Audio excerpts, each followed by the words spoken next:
পরিবার পরিজন ছেড়ে সুদূর আমেরিকায় থাকার একটা মন খারাপ তো আছে ঠিকই, তবে আমরা এখানে বেশ কিছু বন্ধু বান্ধবী এবং প্রতিবেশীদের পাশে পেয়েছি। তাদেরই একজনের বার্থডে সেলিব্রেশনে আমরা এখানে জমায়েত হয়েছি এবং বেশ কিছু আউটডোর গেমসও খেলেছি। আমরা এখানে বল ছেঁড়াছড়ি খেলা খেলছিলাম, সাথে একটা মিউজিক বাজছিল এবং মিউজিকটা যখনই থেমে যাচ্ছিল বল তখন যার কাছে ছিল তাকে কিছু একটা করতে বলা হচ্ছিল এবং সেই মানুষটি সেটা করতে বাধ্য ছিল। আমাদের এই খেলাটি খেলতে বেশ মজা পেয়েছি। সাথে আমার এখানে থাকতে থাকতে যেটা খুব জরুরি বলে মনে হয়েছে সেটা হলো আমেরিকায় কার ড্রাইভিং শিখে নেওয়া।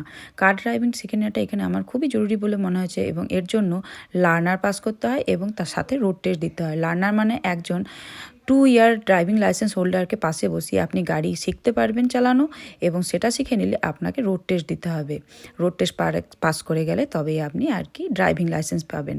তো আমার এই প্রক্রিয়াটি খুবই ভালো মনে হয়েছে এবং খুব জরুরি মনে হয়েছে। আপনাদের কেমন লাগলো কমেন্ট করে জানাবেন। আজকের মতো ভিডিওটি শেষ করলাম। বাই।